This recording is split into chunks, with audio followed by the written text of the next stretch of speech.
मेरे दोस्तों, इस जंगल में तो बहुत सर्दी है। हमें मिलकर कुछ ऐसा करना चाहिए जिससे हम इस जंगल में सर्दी का सामना कर सकें। यहाँ पर तो बहुत ज़्यादा बर्फ़ पड़ती है। क्यों ना हम इस जंगल में अपना मजबूत घर बना लें ताकि सर्दी से हम आराम से बच सके। हम सब मिलकर एक ही बड़ा सा घर बनाएंगे जिसमें हम सभी आराम से आ जाएं। बाकी सभी परिंदे तो टूनी की बात मान लेते हैं, लेकिन गोरी कवि टूनी चिड़िया से बहुत जलती थी।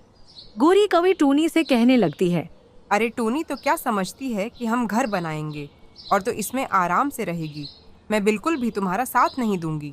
तुम सब परिंदे तो पागल हो। ये टूनी चाहती है कि हम सब मिलकर घर बनाएं और ये कीली इसमें रहे। मैं तो अपना घर अपने लिए ही बनाऊंगी जिसमें मैं आराम से रहूंगी और मुझे किसी के सहारे की ज़रूरत नहीं। अरे नहीं गोरी बहन, आप गलत समझ रही हैं। मैं ये सब बिल्कुल नहीं चाहती।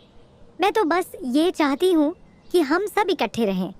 अगर एक बीमार हो तो दूसरा उसका सहारा बन सके और हम हर रोज़ एक एक कर खाना ला सके ताकि हर कोई आराम कर सके।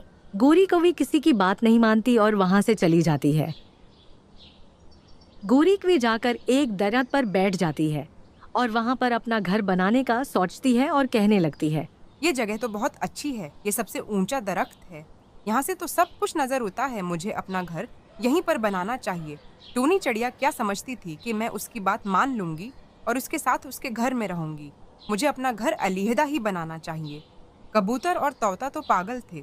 अच्छा हुआ मैं वहाँ से आ गई। मुझे अब अपना घर जल्दी जल्दी से मुकम्मल करना चाहिए। गोरी कवि अपना घर बनाने लगती है। गोरी का भी बहुत जल्दी से अपना घर मुकम्मल कर लेती है। गोरी कवि अपने घर को अपनी तरफ से बहुत मजबूती से बनाती है और हर इस जगह पर जहाँ से टूटने का डर हो वहाँ से बड़ी मजबूती से लिकड़ को जोड़ देती है। गोरी कवि अपना घर बनाकर इसमें जाकर रहने लगती है। टूनी चिड़िया और उसके दोस्तों ने अपना घर बना लिया था। इन सब ने अपना घर बहुत मजबूती से बनाया था। टूनी चिड़िया कबूतर से कहने लगती है, कबूतर भाई, ना जाने गौरी किस हाल में होगी बाहर। बहुत तेज़ तूफान आने वाला है और उससे बहुत ठंड हो चुकी है। अभी हमें बहुत सर्दी लग रही है। न जाने गौरी ने अपना घर बनाया होगा या नहीं। अगर उसने अपना घर नहीं बनाया तो वो हमारे पास आ जाए। हम इसे रहने के लिए जगह दे देंगे। लेकिन गोरी कवि तो किसी की बात ही नहीं मानती। न जाने वो किस हाल में होगी। मुझे तो लगता है बहुत तेज़ तूफान आएगा। टूनी बहन गोरी ऐसी ही है। वो किसी की बात नहीं मानती। वो हाँ अपनी बात ही मानती है। मुझे लगता है उसने अपना घर बना लिया होगा। अगर उसने नहीं भी बनाया तो हमें क्या। उसने हमारी बात कौन सा मानी जो हम उसकी परवाह करें। नहीं कबूतर भाई, वो जैसी भी है हमारी दोस्त है।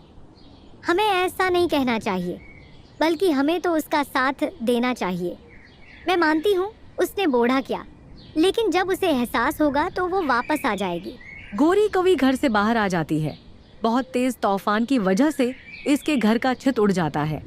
गौरी कवि बहुत परेशान हो जाती है और वहाँ से उड़कर सीधा अपने दोस्तों के पास आ जाती है और टूनी चिड़िया उसे अपने घर में रख लेती है। गोरी बहन, आप जब तक चाहें यहाँ पर रह सकती हैं। आपको कोई भी नहीं निकाल सकता। मैं तो आपकी बहुत फिक्र कर रही थी कि आप किस हाल में होगी। अच्छा हुआ आप यहाँ पर आ गई। मुझे तो बहुत फिक्र हो रही थी। मैं यही कबूतर भाई से बोल रही थी। गोरी को अपनी गलती का बहुत पछतावा होता है। गोरी कवि टूनी से मुआफ़ी मांगती है और वो फिर सभी वहाँ पर हंसी खुशी रहने लगते हैं। पूरे जंगल में सर्दी आ चुकी थी। चारों तरफ बर्फबारी हो रही थी। टूनी चिड़िया टनू चीड़े से कहने लगती है, टिनू, इस दफा तो बहुत बर्फ पड़ रही है। हम अब अपनी फसल कहाँ पर लगाएंगे? बर्फ पर तो हम अपनी फसल नहीं लगा सकते। अब हम क्या करें? अगर हमने अपनी फसल न लगाई तो अगली दफा हमें कालो कुएं से उधार गंदम लेनी होगी। और आपको पता तो है वो कितने पैसे बढ़ाकर बताता है। हम अपनी जमीन पर खेती कैसे करें?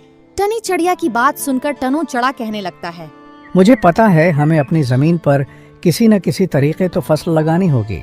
मैं सुबह किसान के पास जाता हूँ और उनसे पूछूंगा कि हम इस मौसम में फसल कैसे लगा सकते हैं, क्योंकि हमसे बेहतर किसान जानता होगा। तुम फिक्र मत करो, हम अपनी ज़मीन का कुछ न कुछ इस्तेमाल तो कर लेंगे और मुझे उम्मीद है कि किसान से मुझे इसका हल मिल जाएगा। सुबह होते ही टूनो चढ़ा किसान के घर चला जाता है और किसान आग के पास बैठा होता है। टनू चढ़ा किसान से पूछने लगता है, किसान भाई, आपको पता तो है कि बर्फबारी हो रही है और मैं इस मौसम में जो भी लगाता हूँ वो बर्फ की वजह से नीचे दब जाता है। मैं ऐसा क्या करूँ जिससे मैं इस बर्फ में भी अपनी गंदम उगा सकूँ? मुझे कुछ ऐसा तरीका बताएं, क्योंकि मैंने अगर गंदम न लगी तो कालो कौवा मुझे गंदम का रेट बढ़ाकर हम सब परिंदों को गंदम देगा। आप मुझे प्लीज कुछ बताएं। टनू की बात सुनकर किसान टनू से कहने लगता है, टनू, इतनी कौन सी बात हो गई? तुम मेरे खेत से फसल ले जाना। तुमने कौन सा ज्यादा फसल लेकर जानी है? तो मेरे खेत में बहुत फसल होगी, तुम वो ले जाना। नहीं किसान जी, मैं ऐसा नहीं कर सकता।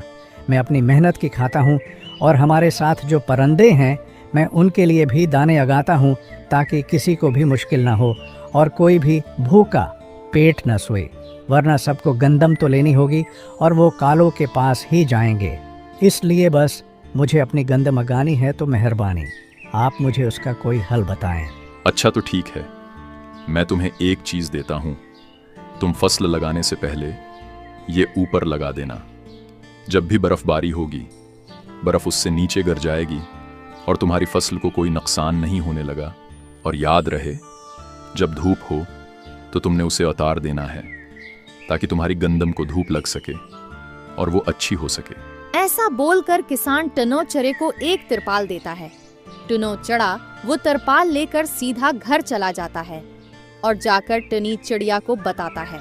टनी किसान ने मुझे ये चीज दी है और वो कहने लगा कि उसको अपने खेत के ऊपर लगा देना। अच्छा, तो जैसा किसान ने कहा आप वैसा ही करें, क्योंकि किसान आपसे बेहतर जानता होगा। उसे ज्यादा पता है कि किस मौसम में कैसे फसल को उगाया जाता है, तो आप वैसा ही करें। टनू चढ़ा वैसा ही करता है और जाकर अपनी जमीन पर इस तिरपाल को लगा देता है और नीचे बीज को भी फैला देता है। अब जिस वक्त धूप होती तो टनो चढ़ा इस तिरपाल को हटा देता और जब बर्फबारी हो रही होती तो तिरपाल को लगा देता। ऐसे ही कुछ दिन गुजर जाते हैं। कालो कौवा जब टनू चढ़ा के खेत से गुजरता है तो वो देखता है कि उस खेत के ऊपर एक तिरपाल लगा हुआ है। कालो कौवा सीधा टनू के पास आ जाता है और उससे कहने लगता है, टनू, मुझे बात बताओ, ये जो तुमने अपने खेत के ऊपर लगाया है ये बहुत अच्छा किया। उसे कहते क्या हैं? मुझे भी अपने खेत के ऊपर लगाना है। ये तुमने कहाँ से लाया है? इससे बर्फबारी के दिन फसल की अच्छी पैदावार होती है। मुझे बताओ, ये तुमने कहाँ से लाया? मैंने भी उसे अपने खेत के ऊपर लगाना है ताकि मेरी भी अच्छी फसल हो सके। मैं तुम्हें ये सिर्फ एक शर्त पर ही बताऊंगा। तुम दूसरे परिंदों को फसल की असल कीमत पर ही फसल दिया करो। दूसरे परिंदे बहुत मुश्किल से ये फसल लेते हैं। ठीक है टनू, जैसा तुम बोलो। वैसे भी मैं अब यही सोच रहा था, मुझे दूसरों से ज़्यादा पैसे नहीं लेने चाहिए। मैं अब जो कीमत चल रही होगी इसी कीमत पर फसल दिया करूँगा। मैंने ये पहले ही सोच लिया था। अब तुम मुझे बता दो कि ये तुमने कहाँ से लाया, तो चलो हम भी वहाँ चलते हैं जहाँ से ये तुमने लगा लाया। अब मैं दूसरों को कम कीमत पर ही फसल दिया करूँगा, बस इतनी कि जितने मेरे अपने पैसे लगे हों। तुम उसकी फिक्र मत करो। कालो कौवा मान जाता है। टन्नो चढ़ा कुएं को लेकर सीधा किसान के घर चला जाता है और वहां से उसे तिरपाल लेकर देता है। कालो कौवा भी अब अपनी फसल के ऊपर तिरपाल लगाता था जिसे उसकी भी फसल अच्छी होती है। अब कालो दूसरे परिंदों को इस फसल की असल कीमत पर ही फसल दिया करता था। इस तरह सभी परिंदे हंसी खुशी रहने लगते हैं।